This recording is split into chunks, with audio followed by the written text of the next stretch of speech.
Thank you for that introduction.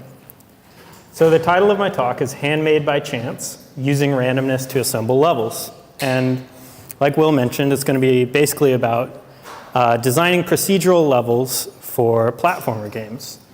And I'm going to try and make this a very practical talk, so hopefully by the end of it you kind of come away with a concrete method you can use yourself to generate these levels. But I'm also going to try and avoid anything too code specific.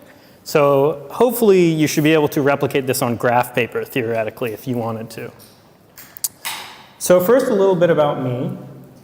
Got way closer to the mic. My name's Toby Alden. I've been developing games for about 13 years. And here are some screenshots of some of the games I've made. So in the top left, I made a robot farming simulator called Gardener, a Zelda knockoff called Cave Explorer, a shoot 'em up called Sunset, and then 2 platformers with randomly generated levels called Overgrowth and Memory. And I'm currently working on a horror platformer, which is not procedural, called Love Eternal, which I'm hoping to have done in 2020. And that game is actually set up back there if anyone wants to play it after the talks are done. And since I'm mostly going to be talking about the techniques I used for memory, here's a GIF of it so you can kind of get a sense of what the gameplay is like. So you run around, you can jump off walls and surfaces. You try and get a key, and the key opens a door, which lets you get to the next level. But once you get the key, a monster starts chasing you. So pretty standard video game tropes. But it's a roguelike, which means when you die, you have to start the entire game over. But the levels are different each time, so no one playthrough is ever the same. So when I first started working on this game, I wanted the level generator to be completely procedural, meaning that the levels were made entirely by code and nothing was handmade.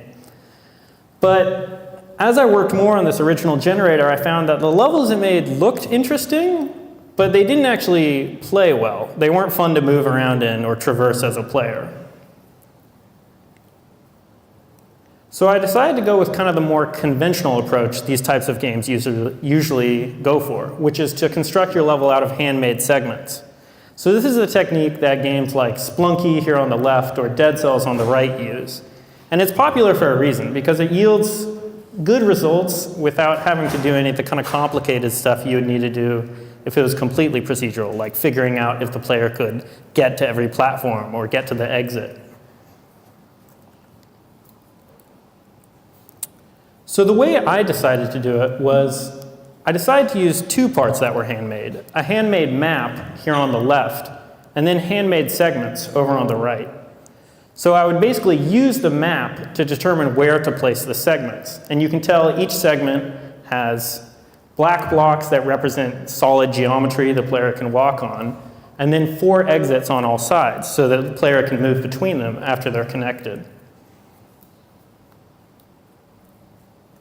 So here's the result of just kind of that first basic pass.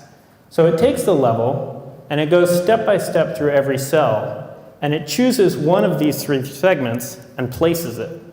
And then afterwards, it just goes through and seals off any exits that don't lead anywhere, so the player can't walk outside of the map. And you can tell that while these levels are pretty boring, they are functional. They look like video game levels. But we're going to add a few improvements that make it more interesting, so bear with me. So this first improvement is probably one of the best tricks I've found with procedural generation in terms of low effort yielding high reward. On the left, we have one of the normal segments you saw earlier, and you can see that the black blocks represent the solids that the player could walk on. And every time a segment is placed, these black solids appear. But over on the right, we have a variation where, in addition to these black solids, which always appear, you have these red solids. And each of these red solids only has a 50% chance of appearing when the segment is placed. So this has a really interesting effect where suddenly you get exponentially more segments out of one segment geometry right here. Because you can see if each one has a 50% chance of appearing, you actually get 16 variations out of this one segment. You get the one where this is here, but none of those are here. You get the one where this and this are here, but not those two, so on and so forth. So you end up getting 16 possible segments, even though you've still only made one segment in your level editor. The second improvement is a lot more modest, but it's worth inclusion here, and that's just mirroring your level, or mirroring your segment, rather. So you can just flip it, and now you've doubled the number of possible segments you get from that segment file.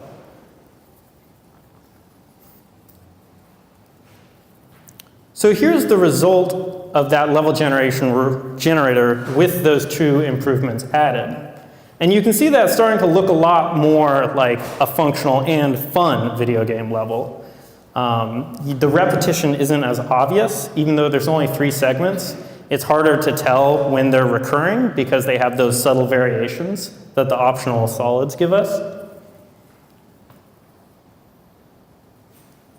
There's going to be one more improvement we add, though. And this is probably the hardest one to add, but I think it makes the biggest difference. But before I go on to that, I want to note that one of the nice things about this technique is if, like, at this point, you've made it and you're like, this was too hard, I don't want to do anymore, that's fine. This is already like pretty functional as a level generator and makes pretty interesting levels. And some of my older games actually used this technique without any of the improvements I'm about to show you. But so the big improvement, different sized rooms. This isn't too bad as long as you follow a couple of restrictions. One is the size of the larger segments need to be multiples of the original segment size. So you can see that the one that's 1 by 2, it's just 2 1 by 1 segments tall. The long one is 2 1 by 1 segments long. The other restriction you need to follow is they need to have exits on their sides as if they were made up of 1 by 1 segments. So you can see that this long one here has 2 segments, or 2 exits, excuse me, on the bottom and top, just like if it was made up of 2 1 by 1 segments, which have exits right here. For the algorithm that constructs the levels, you're still just going through the map cell by cell and randomly picking segments to place. The only difference is now you need to check to see if the segment will fit before you place it. If it does, you place it and mark off the cells it occupies. And if it doesn't, you just try and find another segment that does. And as long as you have at least one 1 by 1 segment, you will eventually find one that fits. So you can see that as it's going through from top to bottom here, picking segments, it's picking 1 by 1 segments until it gets to here, and then it picks a long one randomly, decides it fits because the one below it is full or isn't full yet, places it, marks it off as done, and then just keeps placing at the next free spot. And you can see that happens again here. It places it here because both of these spots are free. But then when it comes around here, it skips that part because it's already filled it. So here's what our level generator looks like now that we add a couple of variable size segments. And this is actually the finished level generator for memory, albeit with a few less segments and only one map. But you can see that the variation is actually pretty satisfactory, at least for a game jam sized game like memory.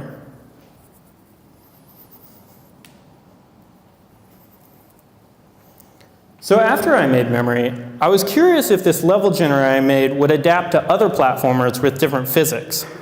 So I started making this prototype, which you can tell by the sprite is kind of an NES-styled Zelda knockoff. And the physics are way different than memory. In memory, you kind of had this like Super Meat Boy-esque degree of control where you could jump off walls, you could climb walls. You had a lot more freedom of movement. So I was curious to see if this technique would adapt to a game where the environments had to be a lot more controlled. And it turns out it does, but you have to make a few modifications, which I'll show you. So the first modification is conditional solids. You remember earlier we had optional solids, which had a 50% chance of occurring. These conditional solids occur if conditions are met. So you might have noticed in the previous GIF these kind of blue L's that act as staircases up to the next segment, that's an example of a conditional solid. These pink tiles here are only placed with the segment when there's a segment above that the player will need to get to. And you can see that if those were placed all the time, but there wasn't a segment above it, you would have this kind of weird one tile high shelf. And that actually was happening and looked really strange, which is why I added these in. The second modification is to have types of segments. So you can see that on the right are 3 different types of segments. Rooms have exits on all 4 sides, like the segments in the original generator I used for memory. Shafts only have exits on the top and bottom, and hallways only have exits to the left and right. And then on the map, I actually designated different cells as belonging to different types. So these green cells will have hallways, the pink ones will have shafts, and the black ones will have rooms.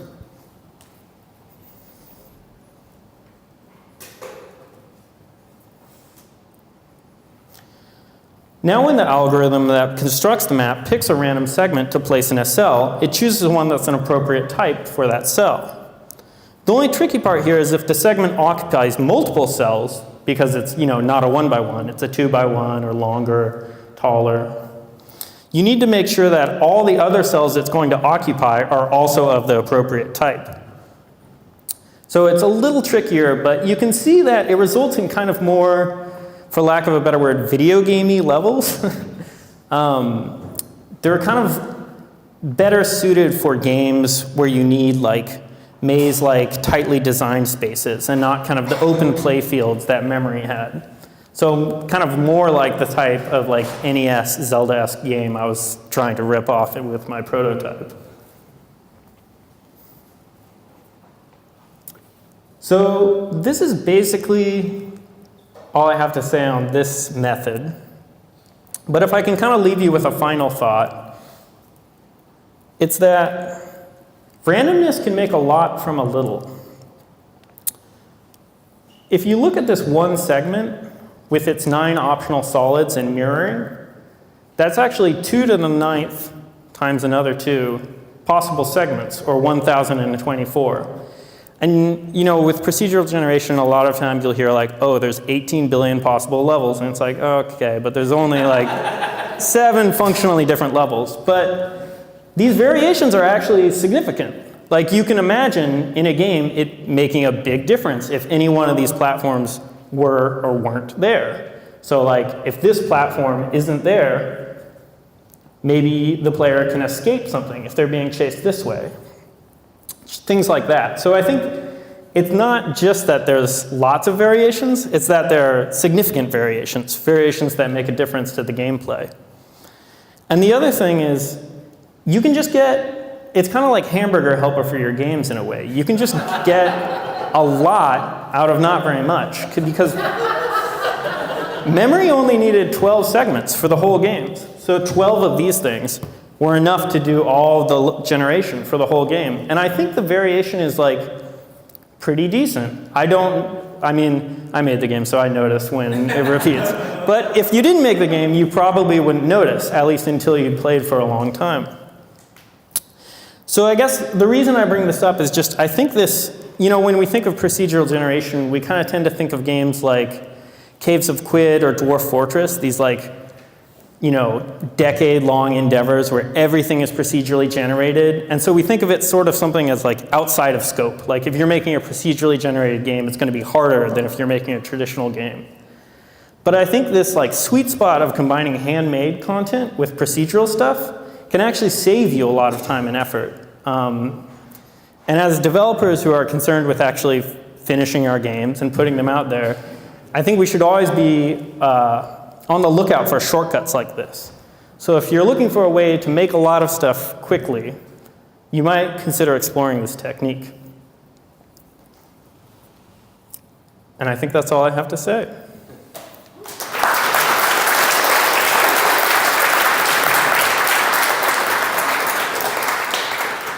Are there any questions? Yeah? See spike traps and additional enemies in key locations Yeah, so placing stuff. I think the best way to do that is just when you place your segments, have a list of every open spot on the map. So, and there's two types of open spots, I guess. There's open spots in the air and open spots on the ground. For open spots on the ground, I just picked, things that are just one tile above the ground, and also things that aren't too close to a corner or wall, so that things aren't, right up against the wall when they're spawned. That looks a little strange. And then in the air, it's similar. I just pick every free spot that's at least one tile away from an edge. And then you can, when you need to place something, you can just pick a random list from that point and use it. And then you can go through the list and clear out its neighbors so that stuff doesn't spawn too close to each other. And there's lots of ways you could do that, but I think that way works. I could imagine other ways of doing it, but it's one way. So when you're making if you wanted to make a top-down roguelike, say Share in the Water or something, would the process change in terms of how you would make the generated room to make the top-down view as opposed to something like platforming? No, I think it would work basically the same. I mean, it would be a big part of the reason you do handmade stuff for platformers in particular is because the problem of solving if a player can get somewhere is actually a lot harder than you'd think, which is why a lot of top-down games that don't have to worry about that use those kind of completely procedural generators I was talking about earlier. But there's no reason you couldn't use this technique for a top-down game.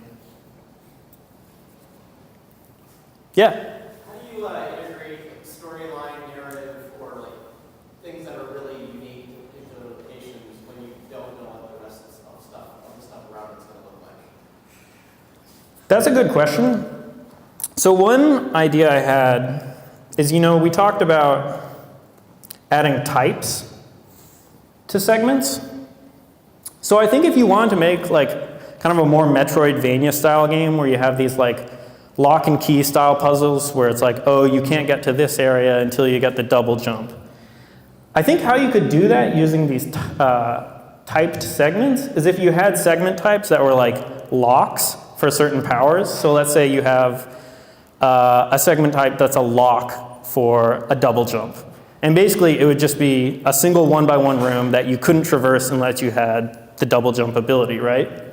And then maybe you could put that, say, here, here and here. You could designate those as double jump lock rooms. And then that would guarantee that this segment wouldn't be, you couldn't get to that until you had gotten that power. And it would still be random in the sense that these would be picking from a pool of double jump lock rooms. But you could still have the sort of gated progression. And your question was about story moments, so the reason I bring that up is you could kind of lock story moments behind things like this, so you could make sure the player gets the item, then when they get to the area, a story beat happens or something like that. Or, that was kind of overly complicated. You could also just have room types that were just story moment rooms. And so when you went in them, either a specific story moment happened or maybe just the next one in a sequence. So hopefully that kind of pointed in the right direction. I guess the real answer is there's lots of ways you could do it, but I think this technique is flexible enough to accommodate a few. Any other questions? Cool, thank you.